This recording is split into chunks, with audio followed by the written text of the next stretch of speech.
asylum seekers are granted lawful status while awaiting determination. It doesn't talk at all about the burden that this places on asylum seekers, this living in limbo and an uncertainty has a very big mental health impact.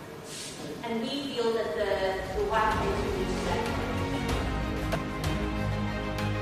Minors will apply for citizenship in a country where they were born and have lived, and which is the only country they've ever known. They spent their whole lives there. Okay? We need to push that point. We need to say that they must maintain and retain Section 4.3, and that our children who are born here will reach the age of 18 to apply for citizenship and obtain citizenship. Okay? There's also, just going back to the earlier points, a first country principle set out in the white paper. That is quite problematic because it's saying that if you come through a country on the way to South Africa and the Minister of Home Affairs finds that country to be a country that has signed the refugee conventions and considers it safe, then you'll be disallowed from applying for asylum in South Africa, and because you did not apply for asylum in that country. Okay? And I say that's problematic because a lot of countries don't give effective protection. There might be signatories. We've seen times where Tanzania has returned people to Burundi when it was dangerous. Times when Zambia has returned people to the DRC, or Burundi and Rwanda returned people to the DRC to face persecution, war, and violence. Okay? So the first country principle is very problematic because what are safeguards and what are guarantees? Okay? Now, you cannot have a kind of a blanket provision. Okay? Somebody who flees on the basis of their gender-based violence. What are the guarantees in the country that they're passing that they'll be safe from that? Okay? And so we need to speak out against the safeguards country principle. There's a lot of talk of illegal immigrants, illegal migration. The terminology used is problematic. It should be irregular migration. And I think what is lost or what needs to be emphasized is that there's quite a sizable undocumented South African population. So the undocumented South Africans and undocumented foreign nationals will be lumped together and face potential arrest and detention, closely in terms of the white paper. So that needs to have better cognizance of. Okay? There is no provision in the white paper for alternatives to immigration detention. And there should be. Okay? There should be a moratorium, there should be a disallowance of immigration detention of all children. Okay? There should be, at first instance, no detention of anybody facing deportation because there's case management mechanisms, there are a lot of systems in place that you can put in place to avoid, you can potentially add like conditions to report to immigration, that kind of thing, instead of detaining people. So that's something that is missing that should be included. There is a shift in the white paper where it says, well, previously asylum seekers and refugees could work and study automatically. Okay? That's in keeping with the Wachanuka case. Wachanuka case says it's part of your constitutional right to human dignity to be able to sustain and support yourself, your family. Okay? The white paper says we're now going to introduce conditional right to work, conditional right to study. We'll assess on a case-by-case basis. You won't automatically get the right to work and study. We will say, okay, are you studying? Are you enrolled in an institution? Okay, we'll give you the right to study, but not the right to work. Okay? You want to work here? No need to put the right to study. We'll just endorse with the right to work. Oh, I see that you have enough money yourself that you can support. You don't need the right to work, the right to study. Okay? So putting conditional conditionality on the right to work and study for asylum seekers. Again, it's not in keeping with the law, it's not in keeping with our constitution. It's also very problematic from the whole framework for South African refugee protection to South Africa. The refugee in South Africa is an urban refugee system where the state doesn't provide. It's not like the encampment system. The individuals need to provide for themselves. How do you do that if you don't have the right to work? Okay? So that is something that we need to, in our submissions, argue against that conditionality. Okay? There's limitations to documentation provision for human trafficking survivors. I just quoted the sections there for you. It's talking about Section 17 of the Prevention and Combating of Trafficking Persons Act, amending it to de-link temporary residents from permanent residents. Victims of trafficking shall no longer have qualified for permanent residence based on their temporary residence. Okay? If you know a bit about human trafficking cases, you'll know that they're actually not even issuing so much as visitors' visas with endorsements of the right to work. Permanent residence is a huge struggle. Now, they're just trying to take it out of the law altogether, okay? It's problematic, it's something that we probably want to make included in our submissions.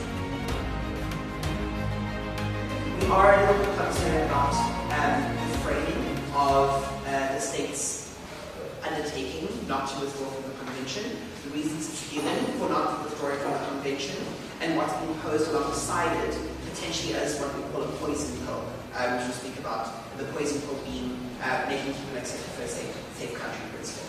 But it is a positive development. Honestly, maybe so that we don't embarrass ourselves further on the world stage, because all the obligations that exist under the 1951 Convention and Protocol are actually already integrated more strongly in our domestic legislation.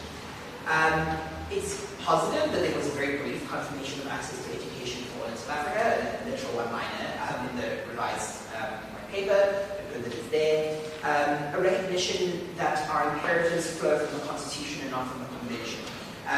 So that was certainly not a conclusion that the DHA reached on their own, but it was a result of all the civil society submissions making it very clear that our Constitution takes precedence in terms of the obligations that exist. And it's important that that framing is contained in the white paper, because as I'll speak about a little bit later, one of the most important effects of the white paper is that it frames the language used in later policies and legislation. And so it does have a real impact how things are framed in white papers.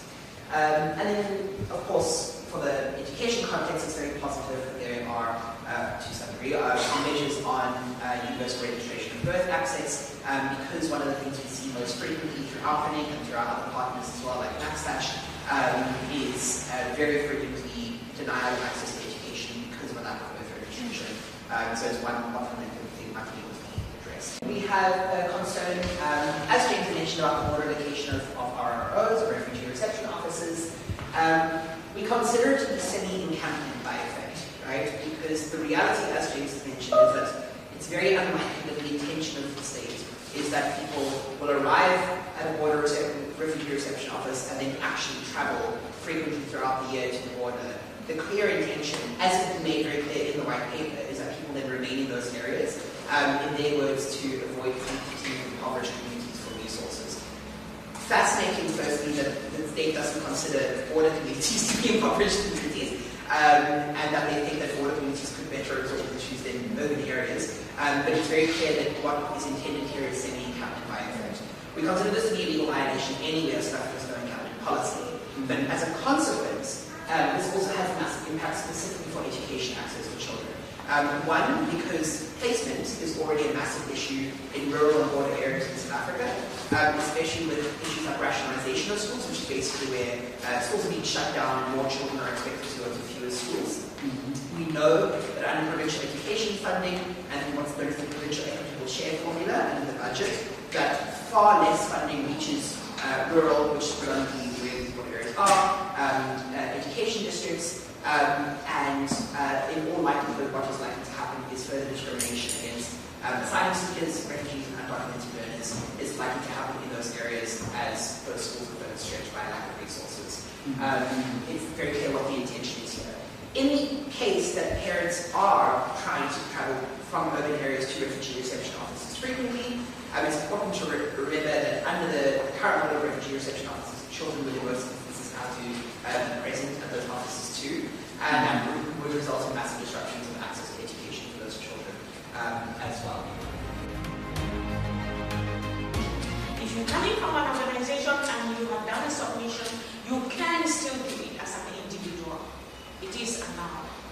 And mobilize other immigrants in communities. It's not only about doing the submission, understand the white paper first.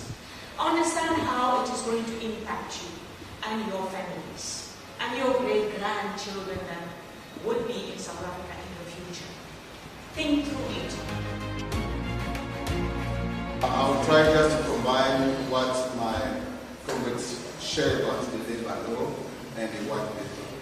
Because you notice James was trying to explain that in the white paper there's an exclusion of access of work. But now that access of work, how that's going to work? According to the white paper, it's going to be, you have your section 22, Asylum Seeker Active Holder.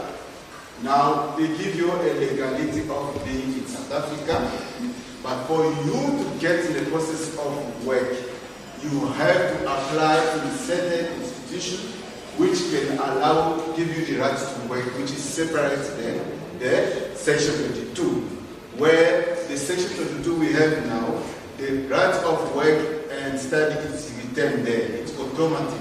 So they were going to remove that automatism of work by having the section 22 or the section 24. So now, if they separate that, it means for you to have a right to work, you go where? To the labor department who's going to deal with that, isn't it? So now the labor department have a new submission, which is happening now as well, where we need also to have comments over it. It goes together somehow, like my comment said, it links somewhere. So we need to try how can we protect ourselves, both sides. Because you're going to apply maybe for right of work in a municipality, like they are giving the certificate for access of small shop or small business in the municipality. So it's going to be tricky. It means future refugees, you're not going to have an automatic process of getting a work or going to work. That's